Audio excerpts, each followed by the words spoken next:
뒤에 분과 인사 나누겠습니다. 주의 이름으로 사랑하고 축복합니다. 주의 이름으로 사랑하고 축복합니다.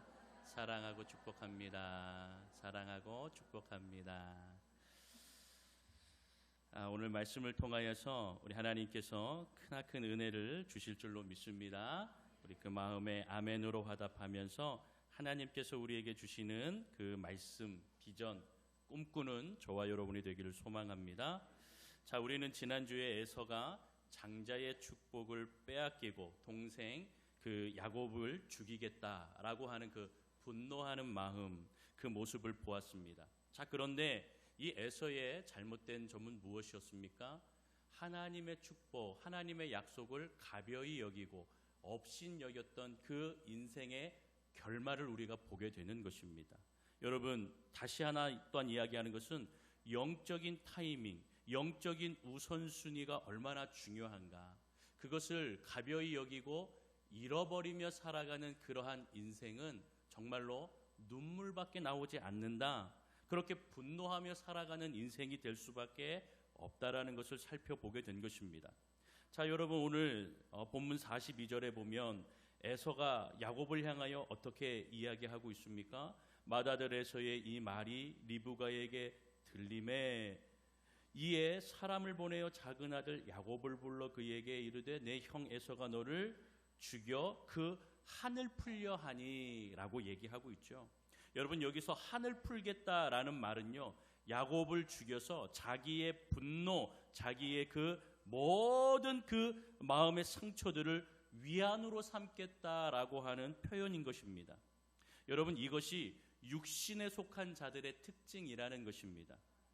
분노하는 것, 이것을 해결하는 방법은 바로 복수다, 되갚아 주는 것이다, 이렇게 생각하는 것이 육신에 속한 자의 마음이라는 것입니다. 여러분, 그런 자들의 특징이 바로 우리들의 마음 가운데도 있다면 우리의 마음을 잘 다시 한번 점검하고 살펴보아야 하는 것입니다. 내가 받은 만큼 돌려주고 내가 받은 만큼 그 이상으로 대갚아야 한다라는 그 마음이 우리 안에 들 때에 내가 육적인 마음, 내가 육신에 속해져 있는 그러한 마음이 있지 아니한가. 여러분, 그렇다면 어떠하게 우리가 이 마음을 풀어야 됩니까? 죄악으로 우리가 받은 상처와 아픔들은 하나님께서 분명히 갚으신다라고 말씀해 주고 있습니다. 그것을 하나님 앞에 우리가 기도하고 드리는 것이죠. 여러분, 다윗도 자기를 아프게 하고 힘들게 했던 자들을 바라보면서 내가 그들을 벌하는 것이 아니라 하나님이 그 벌을 갚으신다, 그 죄를 징계하시고 갚으실 것이라고 말합니다. 그래서 여러분, 사울이 자기를 힘들게 하였지만 그 사울 왕을 자기의 손으로 죽이지 아니하였습니다. 어떻게 하였습니까? 하나님 손에 맡겼습니다. 그것은 하나님께서 하시는 일이라고 하나님 앞에 맡기며 나아가면서 자기의 마음에 있는 상처와 아픔들을 하나님 앞에 고하고 기도함으로 주님께서 그 삶을 그 악을 다윗의 손으로 갚지 아니하게 하시고 하나님이 갚게 하시며, 오히려 이 믿음의 사람은 주님 앞에 구하고 기도함으로 하나님께서 그의 인생에 펼쳐주신 그 은혜와 축복을 누리게 함으로 왕이 되어서 하나님 앞에 영광 올려드리는 삶을 살게 되었다라는 것을 우리는 기억해야 됩니다. 그러기에 여러분, 복수한다라는 마음은요, 육적인 마음이라는 것을 늘 기억하시는 저와 여러분이 되시고, 또 여러분 마음 가운데 혹시라도 내가 받은 상처 복수하며 내가 나아가겠다라고 생각한 분이 계시다면 그 마음은 육신에 속한 그 마음이라는 것을 기억하고 하나님 앞에 구하고 하나님 앞에 매달리고 하나님께서 갚으시고 인도하시며 나의 상처와 아픔을 싸매어 주실 그 분을 위하여 기도하면서 나아가는 저와 여러분이 되기를 소망합니다. 여러분, 이러한 에서의 마음을 리브가가 들었습니다. 리브가가 들어서 어떻게 하였습니까? 야곱을 부릅니다. 참 다급한 마음으로 야곱을 부르는 것을 볼 수가 있죠. 그것이 이제 43절부터 45절에 기록이 되어 있습니다. 너의 형 에서가 너를 죽이려 하니 안 되겠다. 너가 나의 오라버니, 그러니까 외삼촌 라반의 집으로 너가 피신하는 것이 좋겠다. 그리고 몇 날이 지나서 에서가 마음을 좀 누그러뜨리고 좀 그러면 내가 사람을 보내서 너를 다시 데려올 거니까 좀 바단하람으로 좀 이렇게 외삼촌 집에 좀 가 있는 것이 어떻겠느냐라고 말하며 하루에 내가 너희 둘을 잃는 것이 낫겠느냐? 아니다. 그러니까 너희가 지금은 좀 떨어져 있어라 라고 하는 것을 말하는 것을 볼 수가 있죠. 여러분, 그런데 이 리브가가 잘 보십시오. 이러한 모든 일에 있어서 이 과정에 있어서 하나님 앞에 어떠한 모습으로 나아갔는가 그것을 살펴보아야 합니다.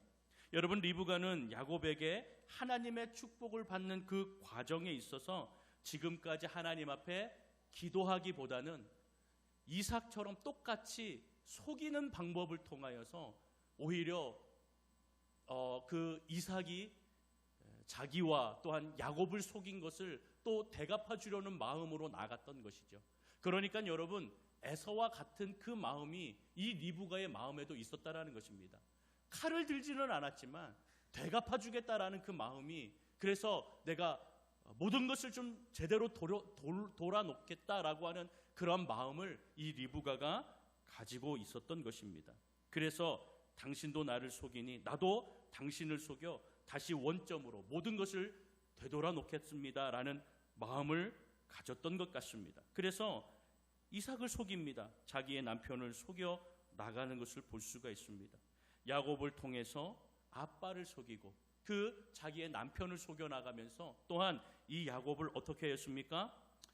에서의 모습으로 변장을 시키지요. 또 지금 이렇게 분노한 에서를 통하여서 라반 집, 외삼촌 라반 집으로 보내어서 분노가 잦아들 때까지 좀 기다리자 하는 이 모든 계획과 이 모든 뜻과 이 모든 생각이 다 리브가의 머릿속에서, 리브가의 마음속에서, 인간적인 마음에서 진행이 되었다라는 것입니다. 여러분, 어찌 보면 이 모든 과정이 잘 진행되고 있는 것 같습니다. 그러지 않습니까? 이삭이 에서를 통하여서 바로 자신과 야곱을 통하여 하나님의 축복, 장자의 축복을 주려고 했던 그 계획, 자기가 듣게 되었고 또 그것을 통하여서 에서를 속이고 또 자기의 남편 이삭을 속이면서 야곱이 그 축복을 받게 하는 그 모습, 그리고 지금 이 에서를 통하여서 그 분노가 야곱에게 임하여 서로 죽게 되었으니 이제 안 되겠다, 이를 떠나보내야겠다라는 이 계획, 이 모든 것이 자기의 계획대로 잘 진행되는 것 같이 보이게 되었다라는 것입니다. 하나님이 이렇게 듣게 하심은 바로 나를 통하여서 모든 것을 다시 되돌리게 하시는 거야 라고 하는 착각 속에 빠지고 있었던 건 아닌지. 여러분, 결과는 어떻게 되었습니까? 결국에 야곱을 자기의 외삼촌 오라버니 라반의 집에 보냈는데 그 기간이 몇 날입니까? 아니죠. 20년이 지난 시간이었다라는 것입니다. 결국에 20년 지난 그 시간 동안 야곱을 보지 못하고 결국에 리브가는 먼저 세상을 떠나게 되는 것을 우리는 알고 있는 것입니다. 사랑하는 성도 여러분, 저는 우리 모든 성도님들이 하나님의 뜻과 하나님의 축복 안에 성장하기를 소망합니다. 다만 하나님의 그 뜻을 이루기 위해서 리브가와 같은 방법, 리브가와 같은 모습으로서는 안 된다 하는 것을 여러분들에게 말하고 싶은 것입니다. 하나님은 자신의 뜻을 거룩하고 신실하게 이루어 가시는 분이기 때문에 우리 믿음의 사람들도 하나님의 축복과 하나님의 은혜와 하나님의 인도하심을 거룩하고 신실하게 지켜 나아가는 인생이 되어야 한다는 것입니다. 여러분, 우리의 인생은 하나님의 계획과 하나님의 인도하심을 받을 수 있도록 기도하고 묻고 말씀에 순종하며 나아가는 인생이 되어야지, 내가 계획한 것대로 하나님 그렇게 되어야 되고 하나님 그렇게 인도해 주셔야 되고 그러지 아니하면 나 하나님 믿지 않을 거예요 라고 그렇게 나아가는 인생은요, 육신에 속한 기도와 육신에 속한 마음이 먼저 앞서는 것이 아닌가 한번 우리는 생각해 보아야 하는 것입니다. 여러분, 따라서 급할 필요가 없습니다. 하나님께서 인도하시고 하나님께서 신실하신 분이기 때문에 그 약속을 이루어 가심을 보면서, 그것을 보면서 인간적으로 이게 아니다 싶을 때는 서로 이야기하고 둘이 같이 함께 부부가 기도함으로 하나님의 뜻을 구하는 것, 그것이 오히려 더 선한 믿음의 성도의 모습이라는 것을 오늘 우리는 기억해야 하는 것입니다. 그래서 여러분, 기도하고 결정하는 믿음이 필요한 것이지, 인간적으로 내가 급하다 하여서 내가 생각하고 내가 계획하고 그 계획대로 하나님이 따라오시면 안 되겠냐고 구하며 이야기하는 그 기도는 옳지 않은 기도라는 것입니다. 여러분, 46절에 보면 에서는 이삭과 리브가의 이 뜻을 같이 하는 이제 장면이 나옵니다. 무슨 얘기입니까? 이제 이삭과 리브가가 마음이 틀어졌습니다. 그런데 이 하나의 주제를 가지고 서로 마음이 하나가 되었다라는 것입니다. 46절에 보니까 리브가가 이삭에게 이르되 내가 햇사람의 딸들로 말미암아 내 삶이 싫어졌거늘. 여러분, 이것은 무엇을 얘기하냐면 에서가 햇사람의 아내를 2명이나 이제 두었다라는 것이죠. 그래서 그것으로 말미암아 내 삶이 싫어졌다라는 것이죠. 여러분, 사실 이 리브가가 자신의 아들인 에서를 싫어했겠습니까? 그런데 뜻대로 되지 않았던 겁니다. 무엇이냐면 좀 믿음의 자녀, 믿음의 딸들을 배우자로 이렇게 좀 삼았으면 하는 마음이 분명히 있었겠죠. 부모의 마음이기 때문에 당연한 것입니다. 그런데 햇사람의 딸들로 말미암아, 즉 에서가 이 며느리를, 햇사람, 이방 사람들을 이렇게 자기의 며느리 또 자기의 부인으로 맞아들이는 것을 통하여서 자기의 삶이 싫어졌다라는 것입니다. 자기의 삶이 불행해졌다라고 그렇게 여기는 것입니다. 그래서 야곱만큼은 그러면 안 되겠다. 그래서 이 땅의 딸들이 아닌 바로 하나님, 믿음의 딸들을 가정의 며느리로 또 야곱의 부인으로 맞이하는 것, 그러면 좋겠다라고 이제 누구에게 얘기하는 겁니까? 자기 남편 이삭에게 얘기하는 겁니다. 그런데 여러분 보십시오. 여기서만큼은 바로 이삭과 리브가의 마음이 하나가 되었습니다. 그래, 나도 그래. 그렇게 나도 생각해. 그래서 여러분, 이제 이삭이 야곱을 불러들이면서 이야기를 하는 것입니다. 사실 여러분, 이삭의 마음도 좀 괴로웠을 것입니다. 자기가 자기의 하나님께서 인도하심, 또 리브가를 이 믿음의 여인으로 맞이하는 그 과정 속에서 하나님께서 분명히 역사하시고 인도하심을 그는 깨닫고 그렇게 만났는데 이 장자인 에서가 그러지 못하였다라는 것입니다. 여러분, 창세기 26장 34절 35절에 보면 에서가 40세에 헷족속 부에리의 딸 유딧과 헷족속 엘론의 딸 바스맛을 아내로 삼았더니, 35절에 그들이라고 하는 것은 이제 이삭과 리브가죠. 이삭과 리브가의 마음에 근심이 되었더라라고 고백을 하고 있습니다. 여러분, 얼마나 마음이 아팠겠습니까? 부모로서 특히 이삭은 자기가 아버지로서 야곱에게 너의 그 부인 될 사람, 우리의 며느리 될 사람, 그 사람은 믿음의 사람이 되어야 되지 않겠는가 하는 그러한 교육이나 이야기나 이런 것들이 좀 없었던 모양이죠. 그러니까 마음이 좀 안타까웠다라는 것입니다. 그래서 야곱만큼은 그러면 안 되겠다라고 하는 마음이 들게 되었던 것이죠. 그래서 여러분, 리브가가 이렇게 이삭과 마음이 하나가 되었던 것은 바로 야곱의 그 가정을 이루는 것에 있어서 바로 믿음의 배우자를 맞이해야 된다라고 하는 거기에 하나가 되어서 뜻이 맞춰지게 되었다라는 것입니다. 결국에 리브가의 또 계획대로 되고 있는 것입니다. 이삭과 아버지의 그 허락이 떨어져야 라반의 집에 보낼 수 있는 것 아니겠습니까? 그래서 일단 안전하게 야곱이 피할 수도 있고, 또 더불어서 거기에서 믿음의 또한 아내를 맞이할 수 있겠다 하는 그 계획과 생각을 통하여서 이삭과 마음이 하나가 되었던 것입니다. 결국에 이제 28장으로 넘어와서 1절에 보면 이삭이 바로 야곱을 부르는 것을 보게 됩니다. 그리고 너는 이제 가나안 사람들 중에서 아내를 맞이하지 말고 바단 아람으로 가서 너의 외삼촌 그 라반의 딸들 중에 너의 배우자를 구하여라 라고 그렇게 이제 말하는 것을 볼 수가 있습니다. 여러분, 가나안 땅의 아내를 맞이하지 말라. 왜 그럴까요? 왜 그래야 하는 것인가요?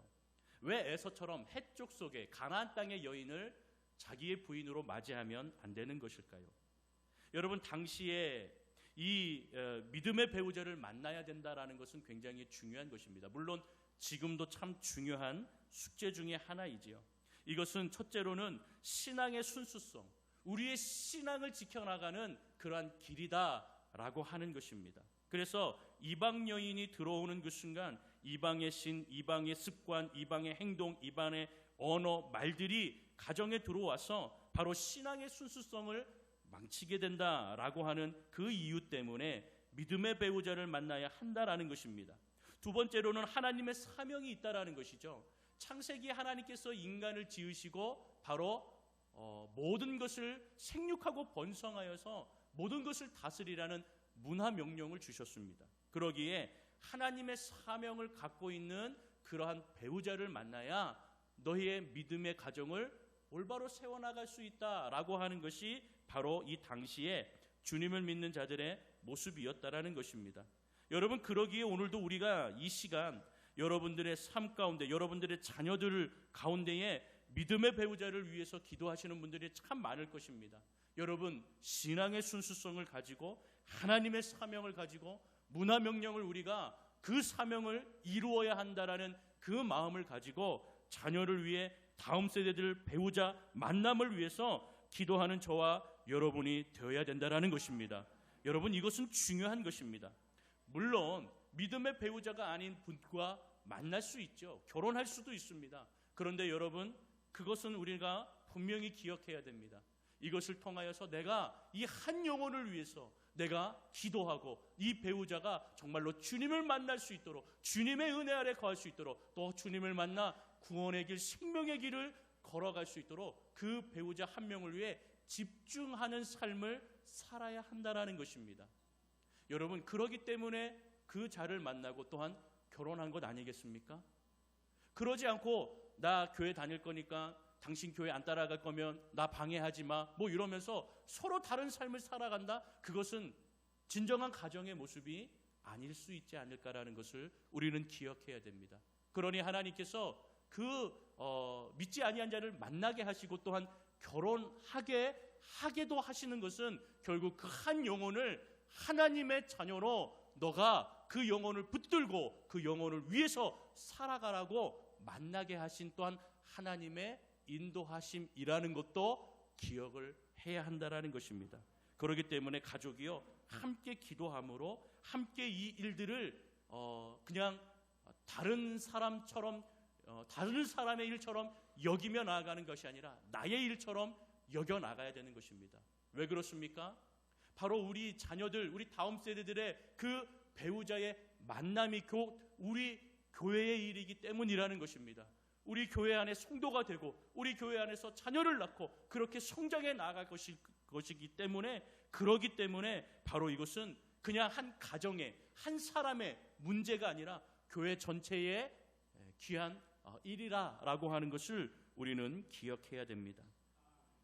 여러분, 그렇기 때문에 하나님의 축복, 하나님의 언약을 가벼이 여겼던 이 에서는 아무 축복도 받지 못하는 것을 우리는 반면교사 삼아서 하나님의 은혜 아래 주님의 그 축복과 주님의 말씀과 그 약속을 가벼이 여기는 것이 아니라 우리가 신중에 신중을 거하고 신실하시고 거룩하신 그 하나님을 바라봄으로 나 역시도 이 약속을, 이 축복을 신실하고 거룩하게 지켜나가야 하는 사명이 나에게 있구나라고 하는 것을 우리가 기억하면서 저와 여러분들의 가정을 위해서, 자녀를 위해서, 우리 교회의 다음 세대들을 위해서 기도하는 저와 여러분이 되기를 주님의 이름으로 축원합니다. 여러분, 이것은 성경의 하나님의 말씀이요 또 하나님의 우리에게 주시는 계획이라는 것입니다. 저는 이번 주에 우리 사역자들과 함께 우리 교회 학교 다시 세우기라는 컨퍼런스에 참여하였습니다. 거기서 참 많은 생각들을 하게 되었고 제가 이제 사역을 하면서 그렇게 나도 생각하고 그렇게 교육을 좀 이렇게 좀 꿈꾸며 나아갔던 그러한 모습들을 여러 목사님들이 또 이렇게 그 안에 강사 목사님들이 그것을 나눔을 보면서 그렇구나, 그러한 길이 분명히 있구나, 그리고 그렇게 할 수도 있다라고 하는 그러한 확신과 마음이 들었습니다. 무엇이냐면 여러분, 우리 교회도 다시금 하나님께서 우리 다음 세대를 향한, 우리 장로님도 기도하셨지만 다음 세대와 우리 교회를 향한 하나님께서 주시는 그 놀라운 은혜, 사랑, 그 믿음의 그림을, 가정의 그림을, 교회의 그림을 그려나가야 된다라는 것입니다. 그동안 우리는 한 40년 동안 우리 교회가 성장하고 인도하신 하나님의 은혜라고 분명히 우리는 믿고 있습니다. 그렇습니다. 하나님의 은혜로 성장하였습니다. 그런데 모든 것에 집중된 그 모습은 이제 작년들이었다라고 저는 보여집니다. 물론 우리 자녀들을 위해서, 아이들을 위해서 열심히 수고하고 노력하였죠. 그런데 조금 더 우리 다음 세대들을 위해서 우리가 생각해야 될 것은 무엇인가 라고 하는 고민, 그러한 고민들을 함께 하고 있는 그때에 이 교육은 그냥 한 부서에 어떠한 선생님의 노력으로 되는 것 아니구나, 어떠한 사역자들의 노력과 힘으로 그것만으로는 부족하구나, 담임 목사의 생각과 담임 목사의 계획과 담임 목사의 뜻으로도 그것은 부족하구나. 무엇이냐? 교회 전체가 함께 움직여야 한다라는 것입니다. 특별히 교회 교육은요, 이제 앞으로는 다른 방법이 없습니다. 이제는 여러분 어떠한 삶을 살아갑니까? 어떠한 시대의 구조가 되었습니까? 가장 안정적인 구조는 삼각형의 모양입니다. 가장 밑에 젊은이들이 많이 있고, 그 다음에 중년이 있고, 그 다음에 노년이 있는 것이 가장 이상적인 모습입니다. 바로 우리 베이비붐 시대에는 그랬습니다. 아이들을 많이 낳습니다.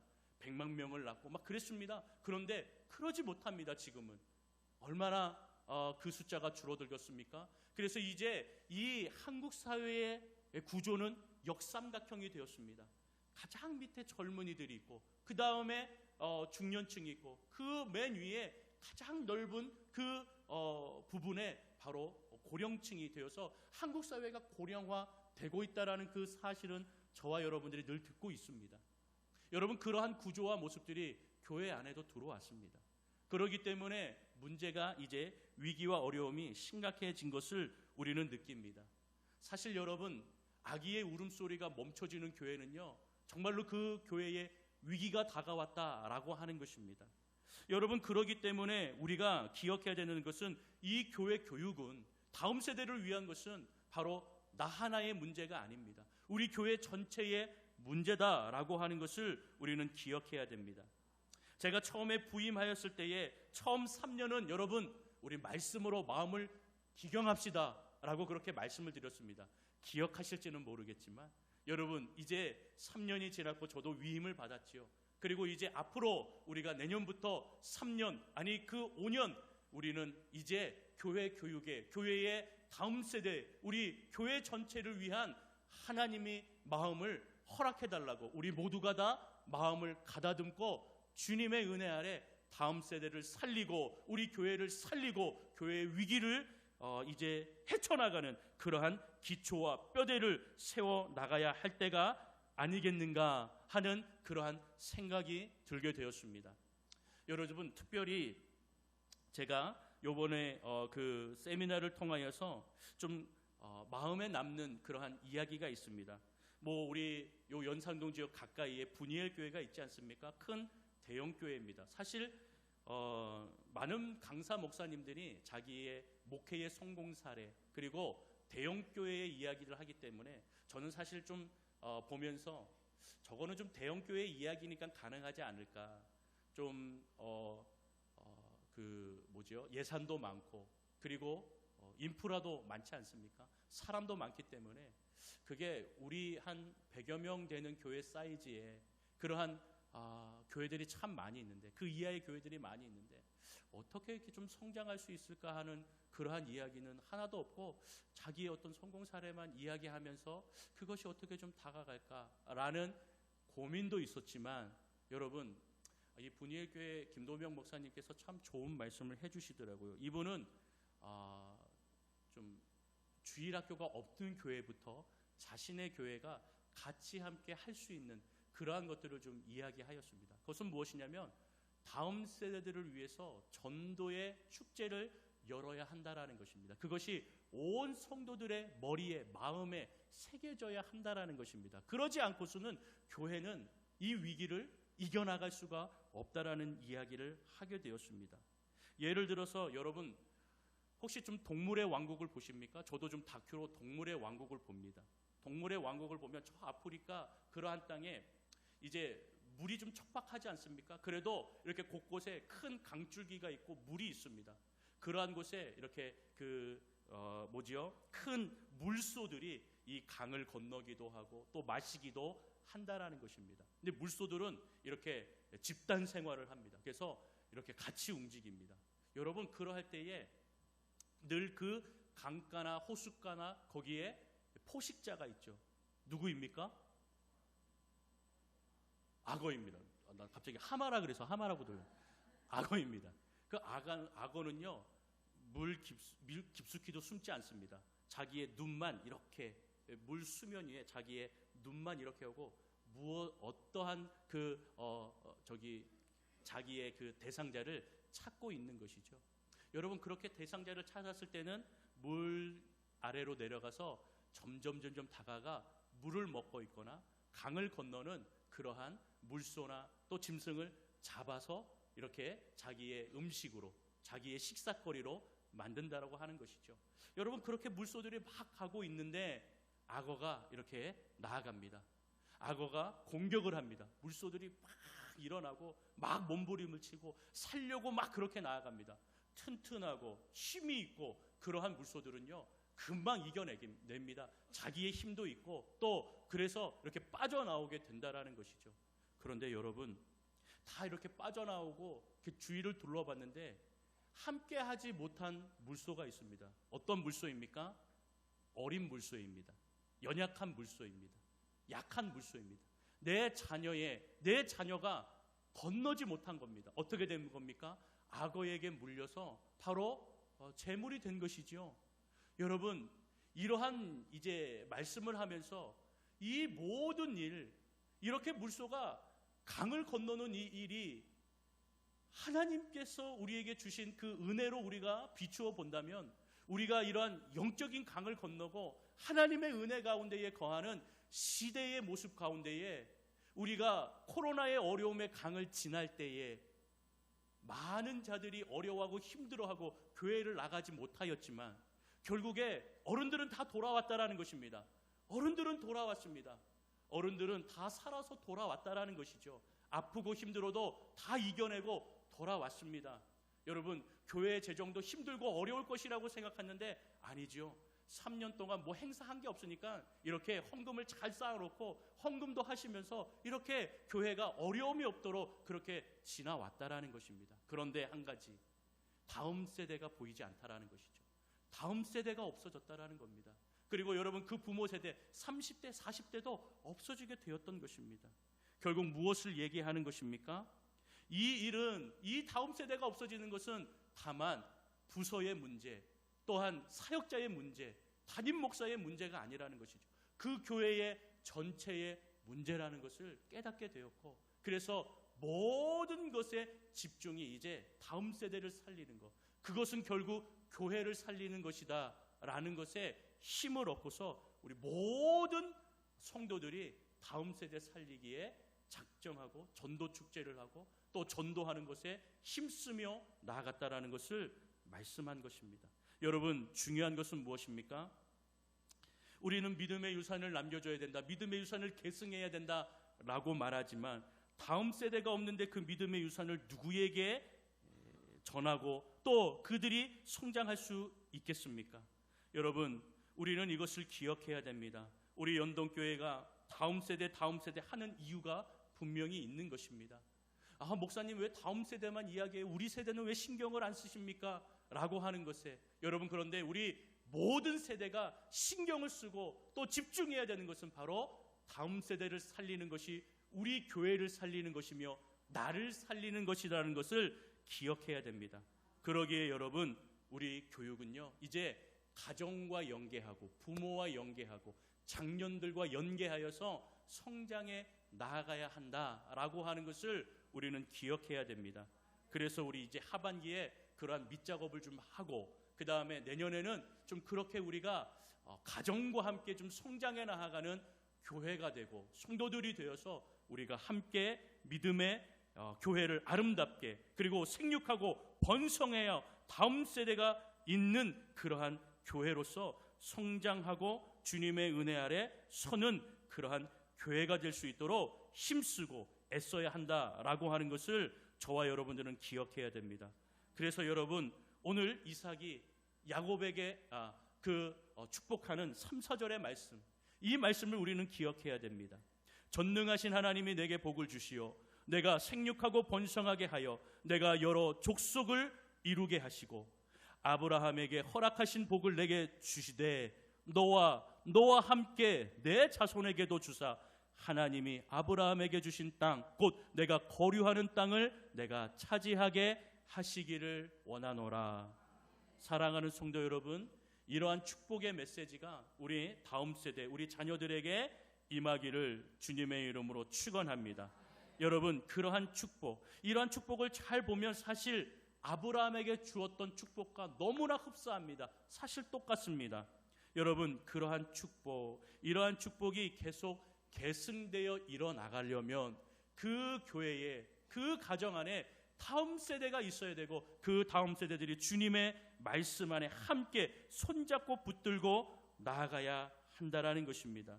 여러분, 이 축복이, 하나님에게 주신 이 축복이 우리 교회에도 다르지 않은 축복임을 여러분들이 믿고 또 우리가 기억해야 됩니다.